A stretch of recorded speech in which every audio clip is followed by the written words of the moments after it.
Hempher کی بک پڑھیے، جب اس نے دین بنایا، وہابیت ایک خود ساختہ دین تھا جس کی خدمت 100 سال ہے، اس سے زیادہ نہیں ہے۔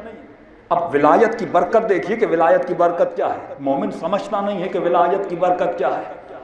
ہیمفرے نے جب بنایا یہ مذہب بنا، ان سعودیوں نے کربلا پہ حملہ کیا، امام کے روزے کو ڈھایا، سینکڑوں شیعوں کو مارا، یہاں تک ملتا ہے کہ جن ماؤں کے پیٹ میں بچے تھے ان کو گرایا، کیونکہ یہ ایک ایسا مذہب تھا، اس مذہب میں یہ سوچ تھی کہ اگر جو تمہارے عقیدے کو نہ مانے وہ کافر ہے، اس کو مارو، اس کو قتل کرو۔ یہ مذہب ہیمفرے نے بنایا، اس کی بک پڑھیے تاکہ ذہن بیدار ہو جائے کہ کس طرح مذہب بنائے جاتے ہیں اور اسلام کی جڑوں کو سست کیا جاتا ہے۔ حالانکہ اسلام دین امن ہے، دین سلامتی ہے۔ اگر خدا کو کافر کو مارنا ہوتا تو خدا ایک حکم سے سارے کافروں کو مار دیتا۔ جب وہ نہیں مار رہا تو کس کو کسی نے حق دیا کہ وہ کافر کو بھی مارے؟ لیکن مسلمان کو قتل کیا اپنے عقیدے کے مطابق۔ یہ گئے کربلا پہ حملہ کیا، روزوں کو خراب کیا، سینکڑوں شیعوں کو مارا۔ اس وقت شیعہ کچھ نہ بگاڑ سکے۔ مجتہد تھے اس وقت؟ ہاں تھے۔ علماء تھے؟ تھے۔ کچھ بھی نہ کر سکے، مولا کے روزے کو بچا نہ سکے۔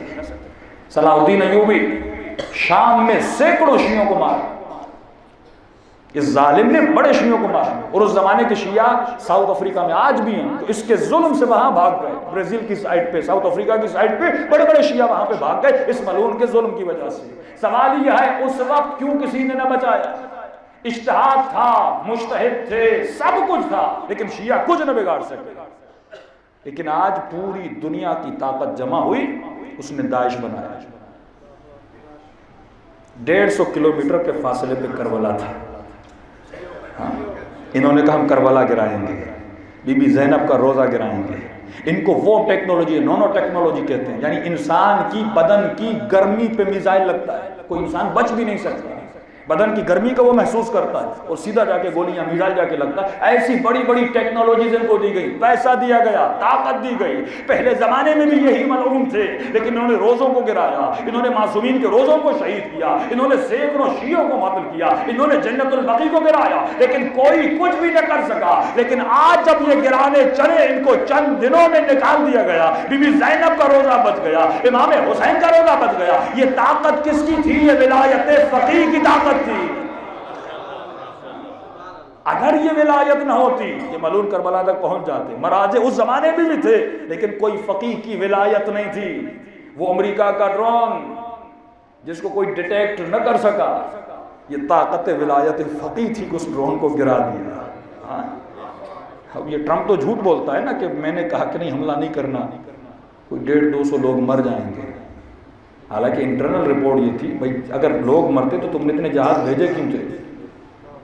کیا پھول نچھاور کرنے گئے تھے؟ اتنے جہاز گئے پھر واپس آ گئے، کیوں بھیجا؟ فرمایا ان کو رپورٹ ملی اگر آپ ایک بم گراؤ گے، ایران کے پاس ایسے میزائل ہیں پورے خلیج فارس میں، ان کی جتنی فوجیں ہیں، بحرین میں، تمام تر ملکوں میں، فرمایا جتنے تمہارے جہاز ہیں وہ ودن 2 منٹس 2 منٹ میں ایران 20,000 میزائل چلائے گا اور پوری خلیج فارس میں تمہاری فوجیں تباہ و برباد ہو جائیں گی۔ اس نے کہا ان بات کو چھوڑ دو، اگر 150 لوگ میں مارنے جاؤں گا تو میرے 20,000 فوج ماری جائے گی۔ تو یہ خوف جو سپر پاور امریکہ ہے اور اس کے سپر جہاز کو گرانے والی ولایت فقیہ کی طاقت ہے۔ اگر یہ طاقت نہ ہوتی، آج شیعہ کتنا بلند ہے، کس کی وجہ سے؟ ولایت کی وجہ سے۔ لیکن اسی کو دشمن توڑنا چاہتا ہے۔ بھائی حکومت ایسی ہو جس کا حاکم عادل ہو، یہ عقل کا تقاضا ہے۔ کس حاکم کو پسند کرو گے؟ جو زانی ہو، جو شرابی ہو، جو گنہگار ہو؟ یہ حاکم تجھے اچھا لگے گا؟ یا ایسا حاکم اچھا لگے گا جو متقی ہو، جو نمازی ہو، جو نماز شب کا پڑھنے والا ہو تو حاکم جب محرم آئے تو حسین کا نام لینے والا ہو۔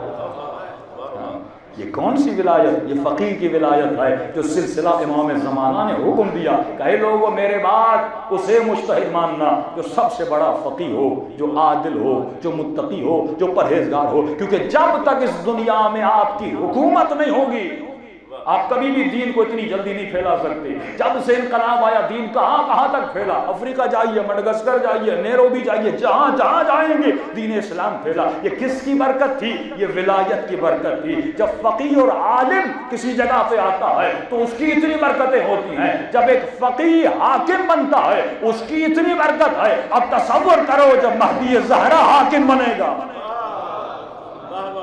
اس کی کتنی برکتیں ہوں گی. تو مومن اگر عقل سے سوچے, مومن دین کو پھیلا سکتا ہے. انہی چیزوں پہ اٹیک کیا جاتا ہے, لوگوں کے ایمان کو سست کیا جاتا ہے, ان کے عقیدوں کو غیر عقلانی باتوں سے سست کیا جاتا ہے. اگر انسان عقل سے سوچے اس کی عقل جواب دیتی ہے. آج سعودی کے حاکموں کا حال دیکھیے, کہاں گئی وہ جماعتیں جو سعودی کے حق میں جلسے و جلوس نکالتی تھی.